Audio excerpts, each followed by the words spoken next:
Muslim ಒಳಪಂಗಡದ ಜಗಳಕ್ಕೆ ದೇಶದ್ರೋಹದ link ಈಗ ಸಿಗ್ತಾ ಇದೆ. ತುಮಕೂರಿನಲ್ಲಿ ಆತಂಕ ಸೃಷ್ಟಿಸ್ತಾ ಇದೆ ಮುಸ್ಲಿಮರ ದೂರು.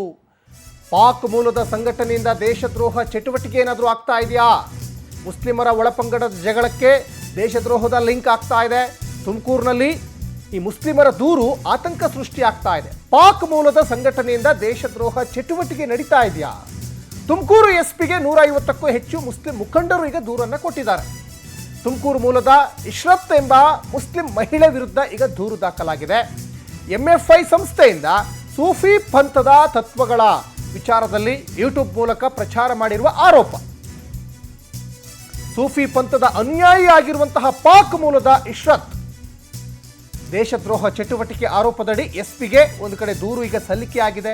ಕೂಡಲೇ ಇಶ್ರತ್ನನ್ನು ಬಂಧಿಸಬೇಕು ಅಂತ ನೋಡಿ ದೂರನ್ನು ಕೊಟ್ಟಿದ್ದಾರೆ. ತುಮಕೂರು ಎಸ್ಪಿಗೆ ತುಮಕೂರು ಭಾಗದ ಮುಸ್ಲಿಂ ಮುಖಂಡರೆಲ್ಲ ಈಗ ದೂರನ್ನು ಕೊಟ್ಟಿರುವಂಥದ್ದು ಕೂಡ ಇಲ್ಲಿ ಗಮನಿಸ್ತಾ ಇದ್ದಾರೆ. ಮತ್ತೊಂದಿಷ್ಟು ಅಂಶವನ್ನು ಕೂಡ ಇಲ್ಲಿ ಅಲ್ಲಿ ಅವರು ಲೆಟ್ರೇಡಲ್ಲಿ ಕೂಡ ಈಗ ಕೊಟ್ಟಿದ್ದಾರೆ.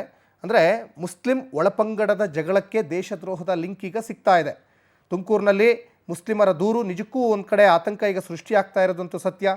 ಪಾಕ್ ಮೂಲದ ಸಂಘಟನೆಯಿಂದ ದೇಶದ್ರೋಹದ ಚಟುವಟಿಕೆ ನಡೀತಾ ಇದೆಯಾ? ಹಾಗಾದರೆ ತುಮಕೂರು ಎಸ್ಪಿಗೆ 150ಕ್ಕಿಂತ ಹೆಚ್ಚು ಮುಸ್ಲಿಂ ಮುಖಂಡರು ಈಗ ದೂರನ್ನು ಕೊಟ್ಟಿದ್ದಾರೆ.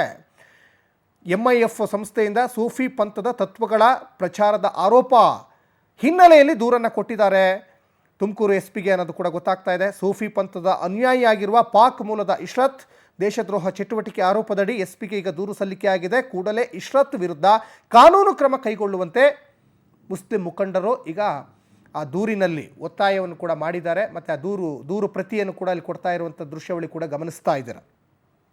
ತುಮಕೂರು ಎಸ್ಪಿಗೆ ಈಗ ಸುಮಾರು 150ಕ್ಕಿಂತ ಹೆಚ್ಚು ಮುಸ್ಲಿಂ ಮುಖಂಡರು ದೂರನ್ನು ಕೊಟ್ಟಿದ್ದಾರೆ. ಯಾಕಂದರೆ ಸಾಕಷ್ಟು ಜನ ಇಲ್ಲಿಯೇ ಇದ್ಕೊಂಡು ಬೇರೆ ದೇಶಕ್ಕೆ ಇಲ್ಲಿಯ ಮಾಹಿತಿಗಳನ್ನು ಕೊಡ್ತಾ ಇರೋರು ಕೂಡ ಸಾಕಷ್ಟು ಜನ ಇದ್ದಾರೆ ಅನ್ನೋದು ಕೂಡ ಇಲ್ಲಿ ಸ್ಪಷ್ಟವಾಗಿ ಗೊತ್ತಾಗ್ತಾ ಇದೆ. ಮತ್ತು ಅವ್ರನ್ನ ಪತ್ತೆ ಹಚ್ಚಿ ಅವ್ರನ್ನ ಹೊರದಬ್ಬುವಂಥ ಕೆಲಸವೂ ಕೂಡ ಆಗ್ತಾ ಇದೆ. ಆ ನಿಟ್ಟಿನಲ್ಲಿ ಸಾಕಷ್ಟು ಜನ ಇದ್ದಾರೆ ಅನ್ನೋದು ಕೂಡ ಮತ್ತೆ ಈಗ ಸ್ಪಷ್ಟವಾಗ್ತಾ ಇದೆ.